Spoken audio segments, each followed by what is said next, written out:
Hey guys, Alex from 7th Hour Films back again with Vinland Saga. Last time around, we need a horse. The boys needed a horse, then they met an old man, and then they got a horse.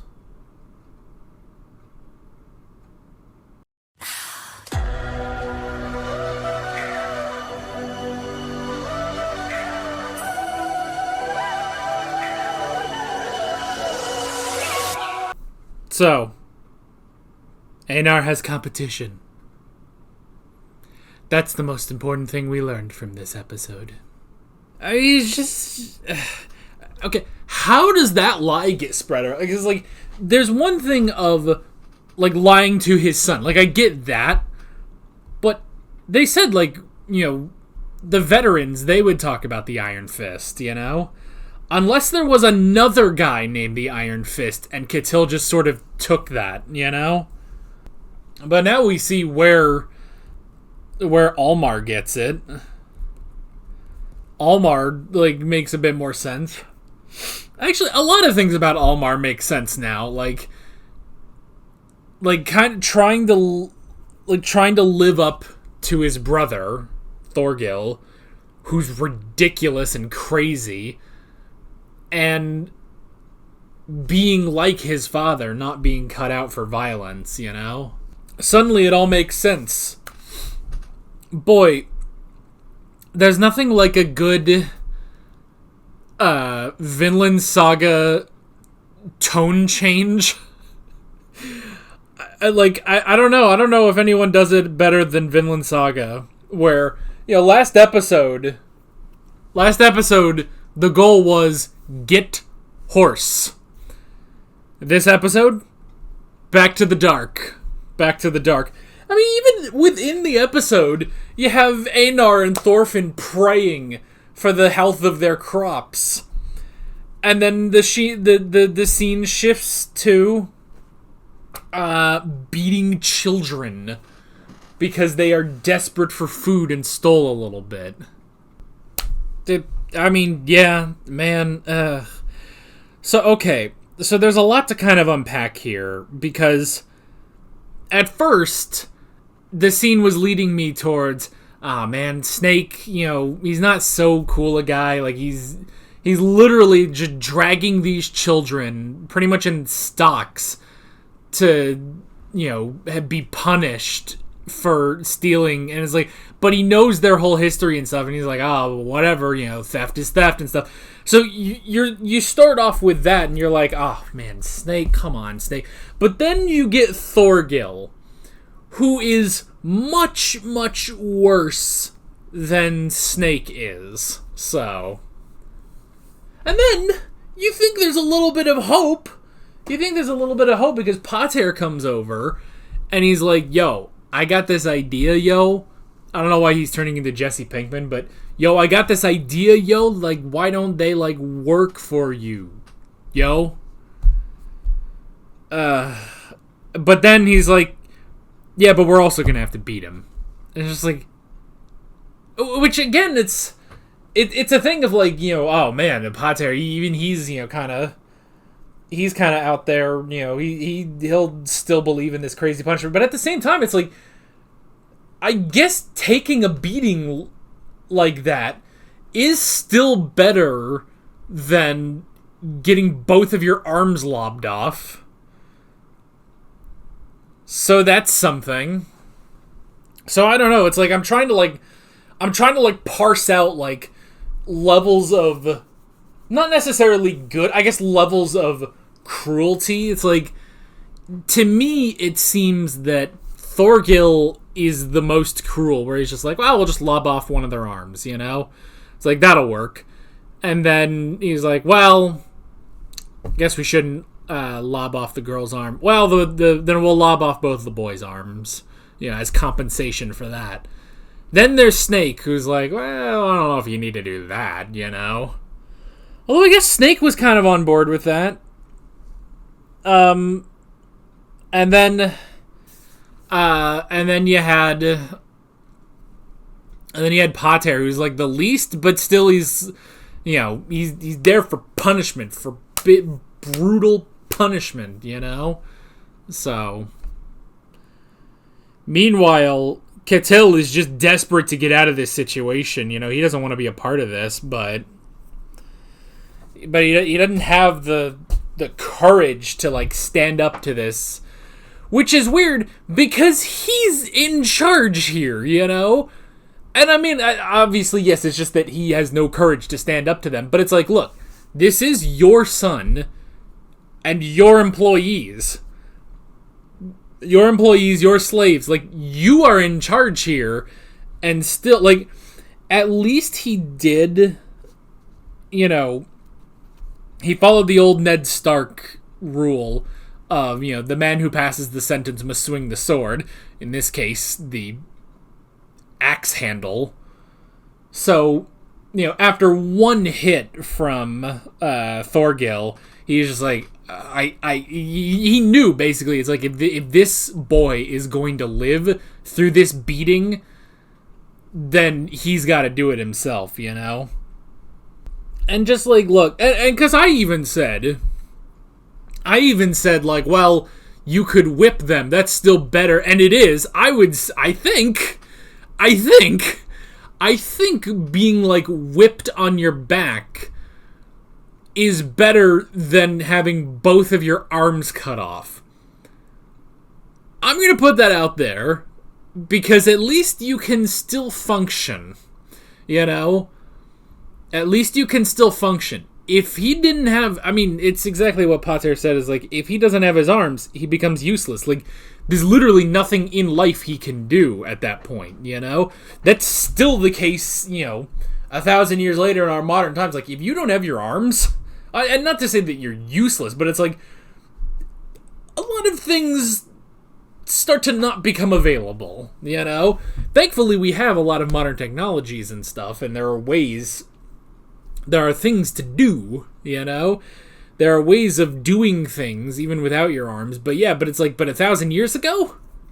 You kind of SOL at that point, so I don't know, man. I don't know. And I mean, like, for a second, I was also wondering, it's like, okay, where are we going with this, you know? And what we were going towards is the true reveal of who Ketil is, you know?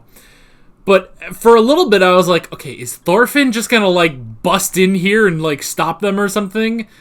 I don't know why he would. Like, I don't know why Thorfinn and Einar would be here, so I don't know, man. I don't know. But I was like, where are we going with all this? And what we were going towards is that, essentially just that Ketil is a coward. I put that in quotes because it's like, oh, he's afraid of violence. That doesn't necessarily make you a coward. I think that makes you a human being, you know? But just like, I don't know. So I put that in quotes. Coward, you know? I don't know. Like, there are ways... I mean, there were ways around this, though, I feel like. And at the very least, he did step up and do the punishment himself, which at the very least means that, you know, no matter how gentle Thorgil would have been, it would not have been gentle enough, you know? So, there's that. But yeah, but it's all a lie. Iron Fist Ketil is all a lie. And I mean, it's just so interesting just seeing his family. And it's also such a weird thing because, like, all the big characters in this episode, Ketil, Thorgil, Snake, Almar even, Pater, these kids, his wife, none of these characters were in season 1. You know? Like, that's an interesting thing. Like, most of this episode hinged on characters that were not in season 1. And are essentially not technically relevant to the plot. Like, I know they are, but the plot, quote-unquote, is Thorfinn. And technically none of these characters are important to Thorfinn. Ketil a little bit just because he's, you know, he owns Thorfinn right now. And maybe Snake because of that moment a few episodes ago. But other than that, like, Like, Arnheid, she's not. She's important to Einar, and Einar is important to Thorfinn right now, but it's an interesting thing, like, hinging this plot on characters that have not been plot. Two of them were introduced in this episode. Thorgil and Ketil's wife. Those two were introduced this episode, and they suck. They suck terribly. Ketil's wife, we haven't seen her, until 7 episodes in, and we see why, because clearly he avoids her like the plague, She doesn't want Arnheid to be happy at all, She's slapping her just for talking to someone, And then there's Thorgil, who just sucks. It's like he's the worst. Like, he's the worst bit of every Viking we've seen up till now, Like, he's the worst parts of every Viking, And even, like... Because, see, now we have to think about, because this guy, he's clearly, he's crazy, he's just in it for glory and stuff, he wants battle and stuff like that, but it's like, I would like to point out, what I feel like I'm going to make is a difference between Thorgil and Thorkel. These names are the same. But the difference there, I will say, because, like, you could easily look at Thorkel and be like, well, he's the same way. He's just a battle-hungry dude. He just wants to fight. He wants the glory and stuff like that. I will say, though, what I feel like the difference between them would be that Thorkel, he just wants to stay on the battle. He wants to stay in the battle. He wants to stay in a fight. Whereas Thorgil is just cruel in every way, Like, he goes back to the real world and doesn't know how to be human anymore. Thorkel just never goes back to the real world. I guess that's the difference, Like, Thorkel would have looked at these two thieves and been like, I don't care, Like, he would not have cared about that, really, The most is, like, the most he cares outside of battle is sort of about, politics, but even then he doesn't really care, The amount that he cares is that he watches and observes, he observed Askeladd, he observes Canute.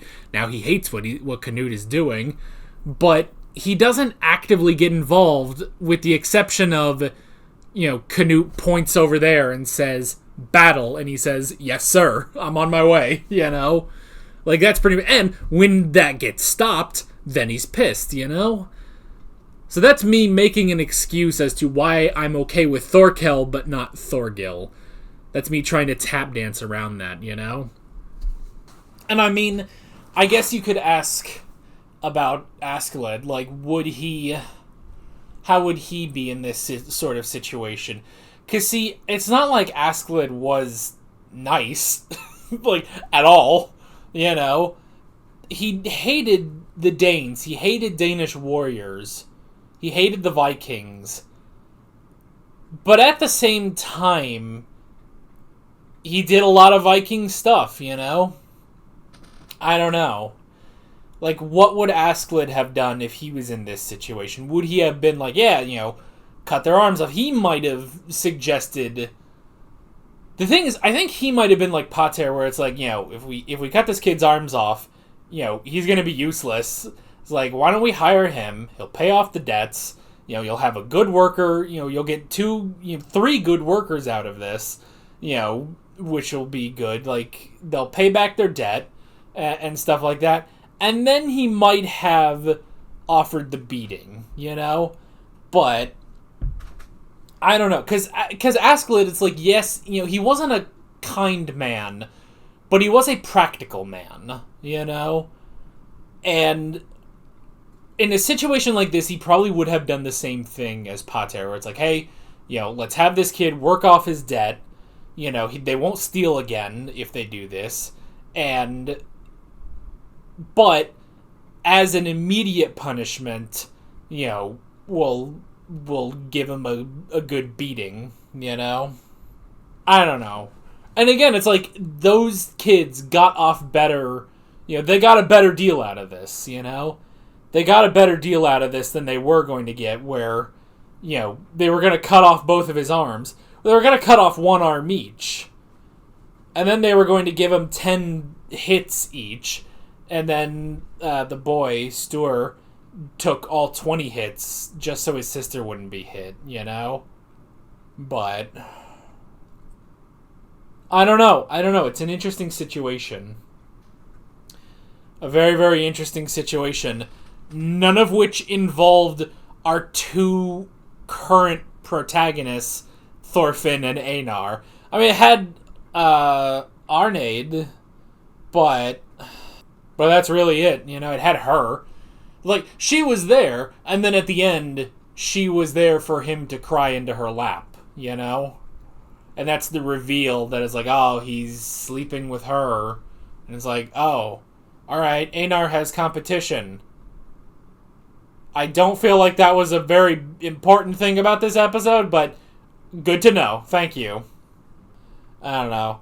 I mean, it probably wouldn't have worked out. I mean, look at Thorfinn. You know, he thought he had a blonde, and then his blonde killed another blonde. There's a lot of blonde people in this show. Actually, all 4 of our main characters were blonde. Did you notice that? Thorfinn, Asklid, Canute, and Thorkel are all blonde. So, and now that we don't have Asklid anymore, now we have Arneid. So, yeah. Am I going anywhere else with this? Probably not. Interesting episode. Very, very interesting. And again, that Vinland Saga turned on a dime. Like, 1 second we have a goofy scene where we're praying for our crops. And, I mean, Thorfinn, that was like the most confused we've ever seen him. He's just like, I don't know what's happening. This guy's going crazy, but he wants me to pray. I don't know what that is. And then go to friggin', yep, we were going to lob this kid's arms off, and then we're just going to beat him a bunch, so yay. But yeah, but interesting stuff. Very, very interesting stuff. But that is basically it. With all of that being said, I'm Alex from 7th Hour Films, and I will see you guys next time. Take care. Alright guys, thanks for watching this video. There's a bunch of links on screen if you want to go click around any of those. There's a playlist with all of my Vinland Saga reactions, as well as another video you can go click on if you want. There's also a subscribe button and a Patreon button on screen, as well as other links in the description if you want to go check out any of those. See you guys later.